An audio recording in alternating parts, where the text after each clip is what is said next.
He bought her with a bottle of whiskey and left her to die like a stray dog in the dust. But she didn't die. She remembered, and she came back with fire in her lungs and steel in her hands. There are stories you tell around campfires, and then there are stories carved into the bones of the land. This one. It howls with every gust of prairie wind. A cowboy lived alone with nothing but silence and a dog with a torn ear, until that dog dragged him toward a dying girl half buried in blood and red dust. Her name was Myra. She wasn't lost. She was discarded, beaten, sold, shot, left to rot like she was nothing but debt-made flesh. But the mistake they made, the one you'll remember, is that she didn't die quietly. She refused. This isn't a love story. This is a resurrection by rage, a war cry with a human face. And when the men who tried to own her came to collect, she didn't run. She didn't beg. She remembered every handprint, every bruise, every name. And this time she answered back. Welcome to a story where justice rides on horseback and women don't need saving, they need a loaded gun. Let's begin. Myra didn't wake up in a bed. She woke up in the aftershock of cruelty. The sheets were rough and the air tasted of smoke and rusted iron.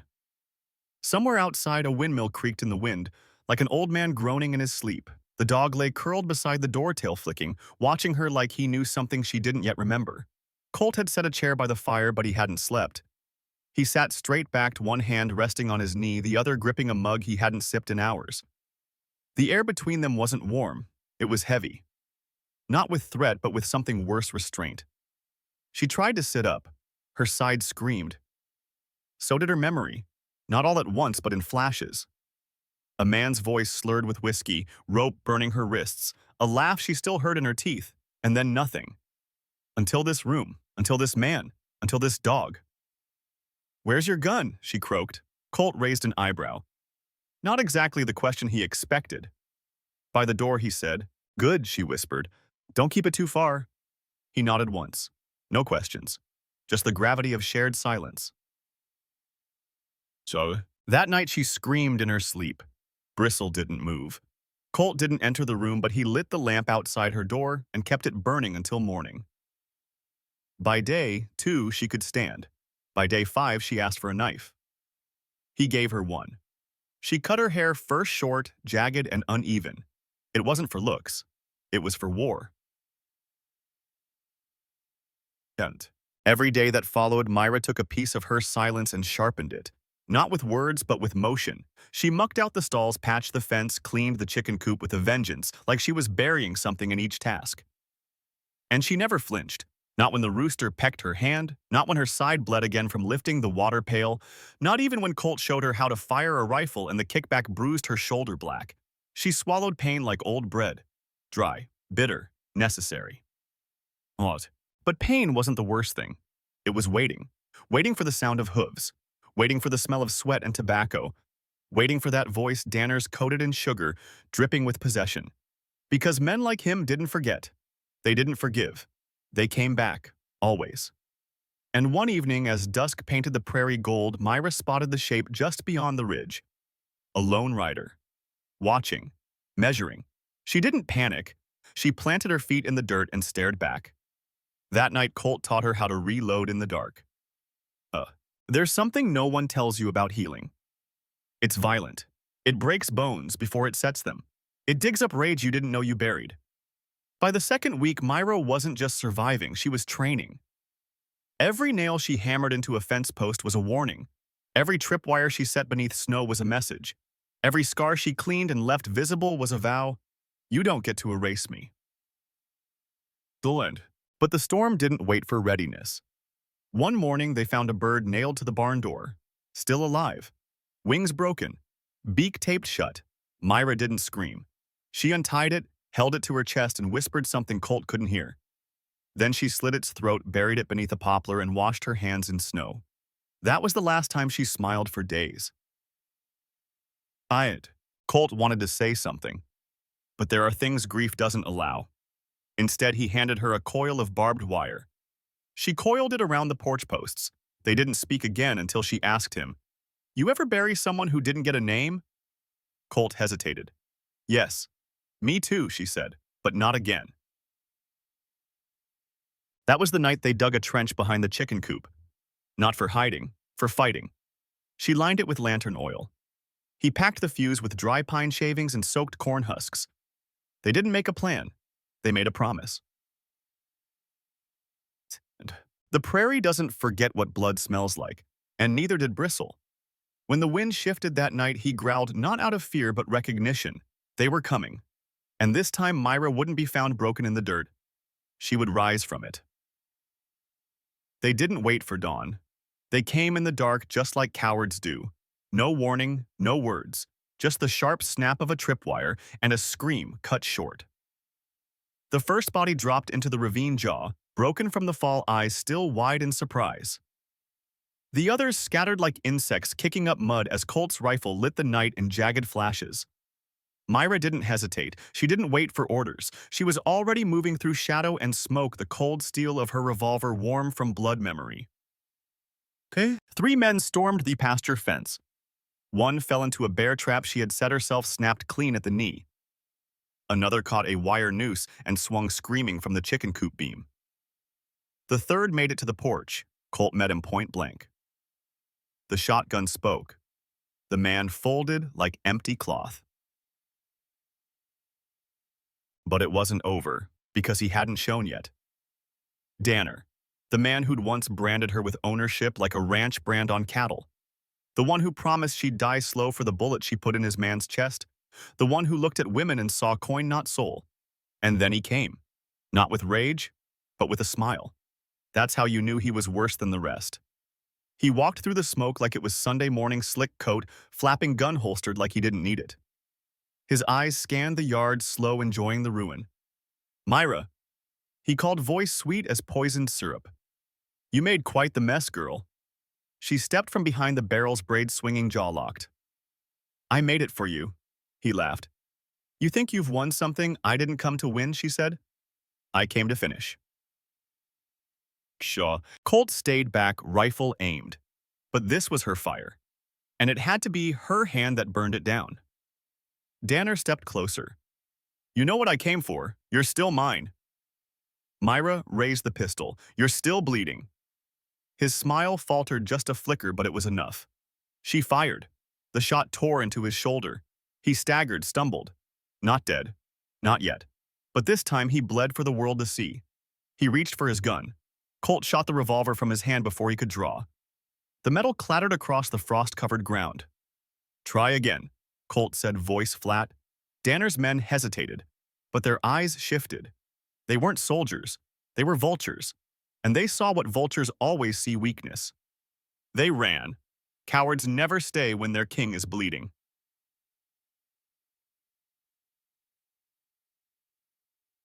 Danner tried to crawl, muttering curses and promises like prayers, but Myra was already walking toward him. No fear, no pause. She didn't tremble. She crouched beside him, gun in one hand, knife in the other. He looked up, face twisted in rage. You'll regret this. I was promised you. She didn't blink. I was promised freedom. She didn't ask permission. She didn't whisper a goodbye. The knife slid in deep and clean just under the ribs. He died staring at a woman who didn't beg. The prairie was silent when it was done. Only Bristle made a sound, a low, satisfied grunt as he lay beside the gate, tail twitching. They burned the bodies before morning. The fire smelled like grease, bone, and vengeance. Ash drifted across the land like snow. But Myra didn't cry. She watched the flames, hands black with soot, face calm. Colt brought her water. She drank it without a word. The next day, a man came riding up the ridge. He wasn't armed. He was young, limping, with eyes too old for his age. Said he was looking for someone who'd stood up to the Danner crew. Said he'd heard rumors about a woman who never bowed.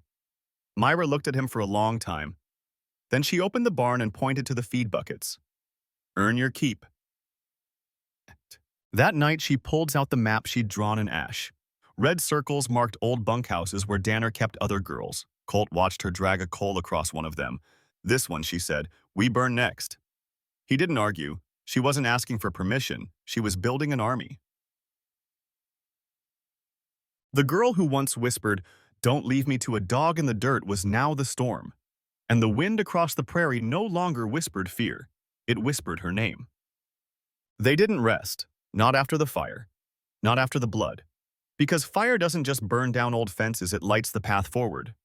The ash hadn't settled when Myra stood barefoot in the barn, unrolling a blood-stained map across the work table. The red circles weren't just rumors anymore. They were targets.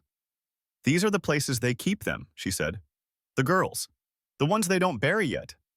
Colt stared at the map. He'd seen this before. Not with red ink, but with enemy flags. The battlefield hadn't changed, only the names of the prisoners. "You sure?" he asked. Myra nodded. "I don't need to be." She wasn't looking for confirmation. She was looking for the right kind of storm. And she had become it. Young. It started 2 days later, just after the frost broke. They took only what they could carry. Water-dried meat, 1 rifle each. Myra packed a tin box of matches, a coil of wire, and a bundle of dynamite Colt hadn't touched since the war. They rode out before the sun. Bristle trotted behind, still limping from a fence cut but alert as ever. The road bent east through a stretch of dust-choked plains. No towns, no shade, just wind and memory. The first place wasn't guarded, just a rotting cabin tucked in a hollow where the trees didn't grow right. The kind of place you could scream from and no one would ever hear. Inside were 3 girls. One no older than 15. They didn't speak, not at first. One was chained to the bed frame. Another had fresh bruises around her throat. The third sat in the corner carving the floor with a broken spoon. When Myra broke the lock, the youngest flinched. "It's over," Myra said softly. The girl looked up, then down, then back again. She didn't smile. She just asked, "Is it my turn to bury someone now?" So, they rode back west that same night. 5 horses, 3 survivors. 1 trail of burning wood behind them. Colt poured kerosene across the threshold. Myra lit the match. The flames didn't just eat the wood, they consumed what was done there. She stood by until the roof caved in. "We don't take their pain," she said, "we take their names." She handed each girl a new one. Not to replace who they were, but to mark who they'd choose to be next. By spring, there were 17 of them, some silent, some screaming. One who hadn't spoken a word in weeks but carved wooden knives like they were memories being set free. The ranch wasn't quiet anymore. It pulsed. Boots against soil, hammers on iron, chopping, digging, laughter sometimes, screaming sometimes too. They were survivors, yes, but more than that, they were rebuilders. And Myra. She became something between a mother and a myth. What? Word spread, the same way plague does. Fast, low, carried by fear. The men who had bought, sold, and buried women for decades started leaving in the night. Barns were found empty, bunkhouses torched, but not all of them ran. Some regrouped. Some remembered Danner's broken body and wanted blood in return. One morning, a horse was found outside the fence. No rider, no saddle, just a message carved into its flank. "You made her strong. Now she makes them dangerous." The second wave came harder, more organized, armed, paid by men whose names never made the papers. They hit the southern pasture at dawn. 6 riders, 3 wagons, and a brand new rope noose swinging from the side. But they didn't find fear. They found readiness. Booby traps Myra had taught the youngest how to wire. Flares Colt had buried weeks before. Smoke bombs packed with horse dung and lye. The first wagon exploded in a burst of nails and screams. The second turned tail. The third tried to push through the barn. They didn't make it to the door. The girls were already firing from the rafters. One took a shot to the shoulder, bled hard, but didn't fall. When the dust cleared, 4 men lay twitching in the field. 2 more begged. One screamed, "We were just following orders." Myra stepped forward, coat soaked in blood, hair tied back with barbed wire. "We've heard that one before." She didn't blink when she fired.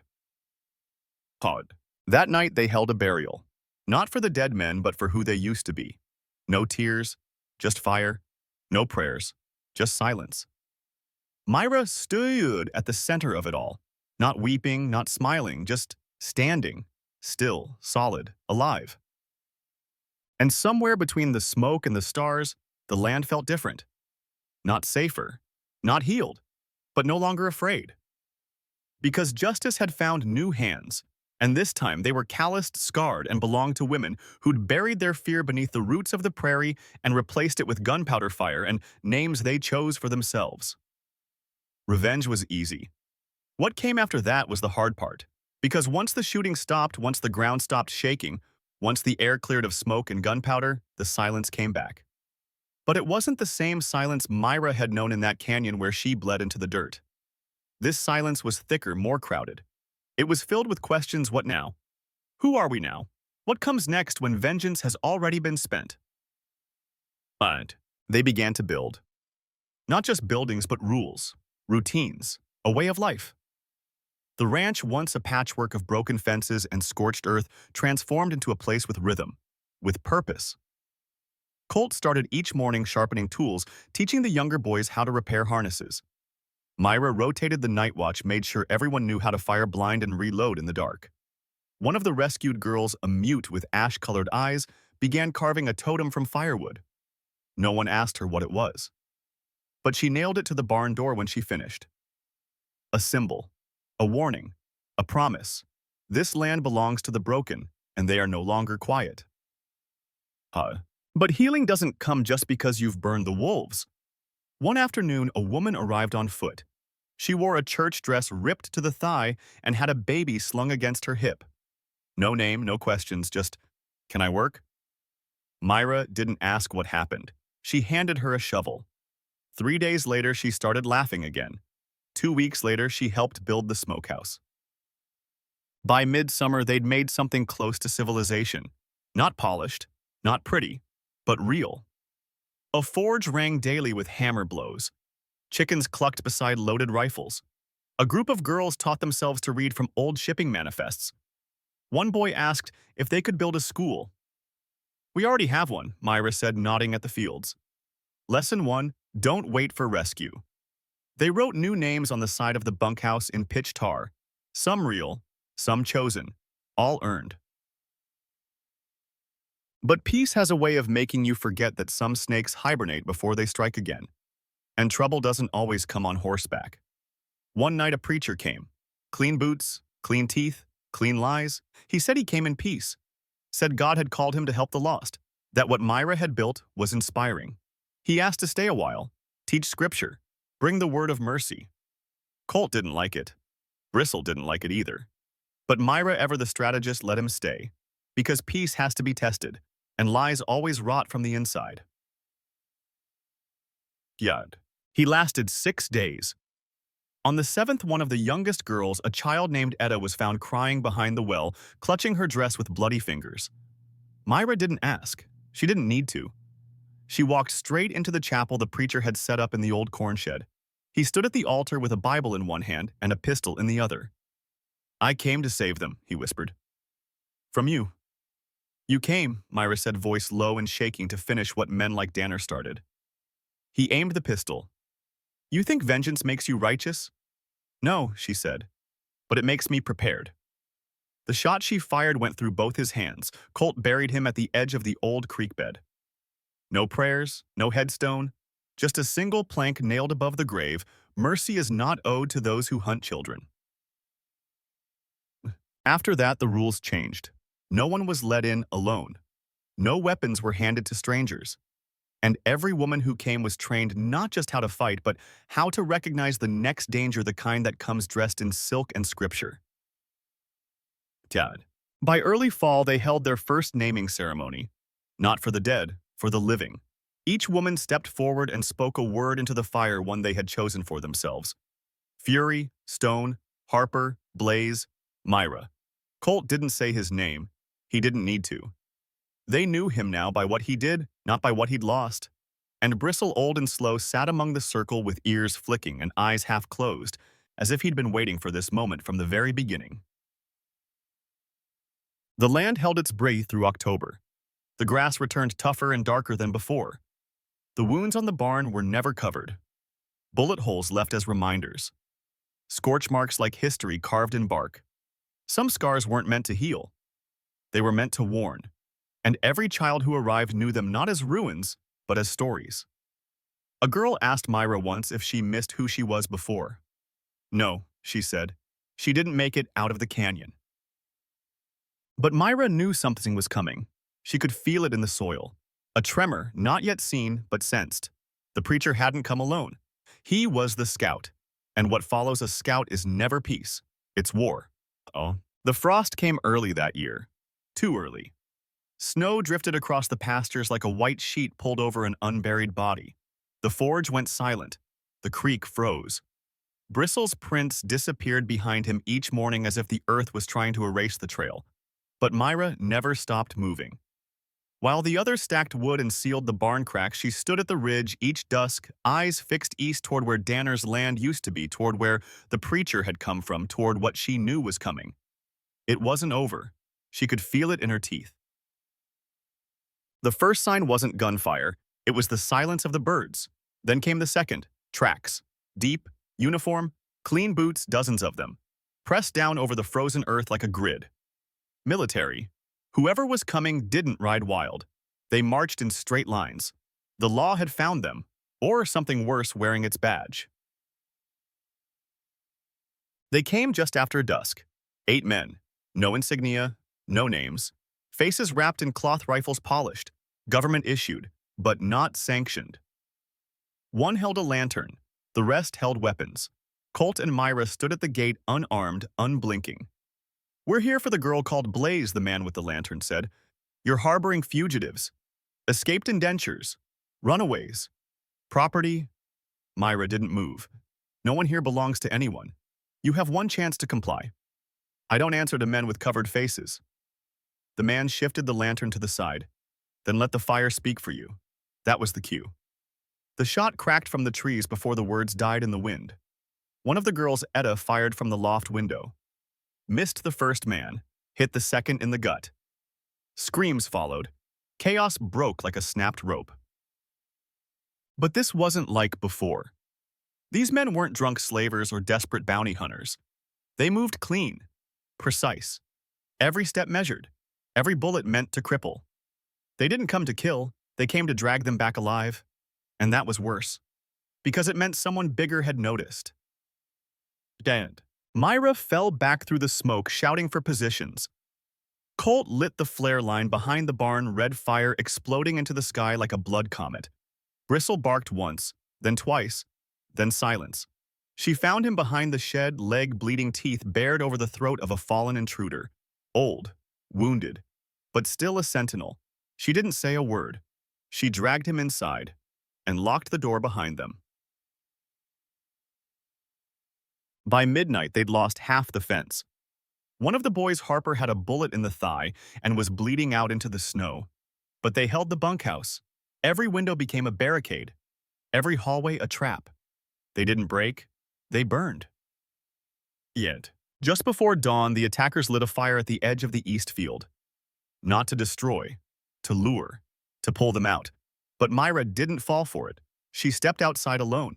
Hands up, no gun, no words. One of the masked men shouted for her to kneel. She didn't.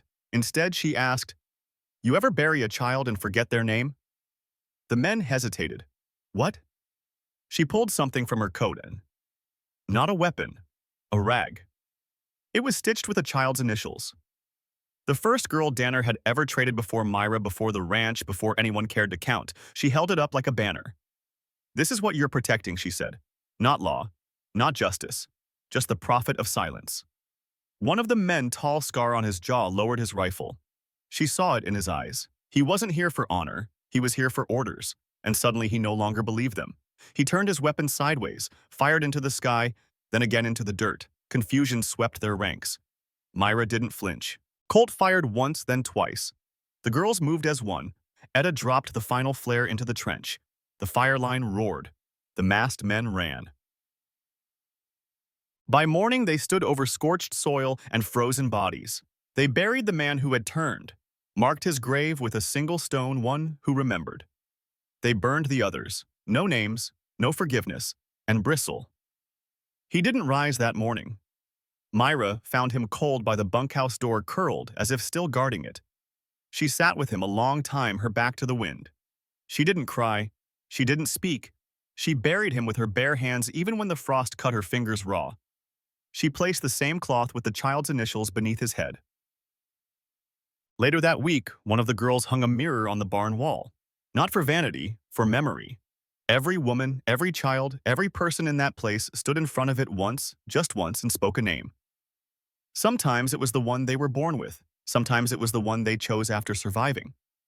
Sometimes it was neither. Sometimes it was just a sound like thunder rolling low. But every time it meant I was here. I fought. I stayed. Again. And the wind carried that sound across the frozen land. Not just a whisper now, but a name in every storm. And her name was Myra. Not a victim, not a wife, not a girl sold for debt, but the final word in a sentence someone else tried to write. And the first voice in a language her people would never let die again. In 2025, the battlegrounds no longer wear cowboy boots or carry six-shooters, but the war is the same. Women are still sold behind closed doors. Voices are still silenced under corporate weight, and survivors still wake up in unfamiliar rooms, learning to rebuild their lives from ash. Myra's story is no longer a tale of the Wild West. It is a warning, a map, and a promise. Today, she could be a woman who testifies in court against a billionaire. A girl who escapes a trafficking ring in Eastern Europe. A whistleblower exposing a tech empire built on exploitation. The tools have changed: surveillance cameras, hashtags, encrypted files, but the courage remains raw, hand-forged like the nails Myra shaped in her fire. What we learn from her isn't just how to fight back, it's how to fight together. She didn't rise alone. She rose with a community of the wounded who refused to be silent.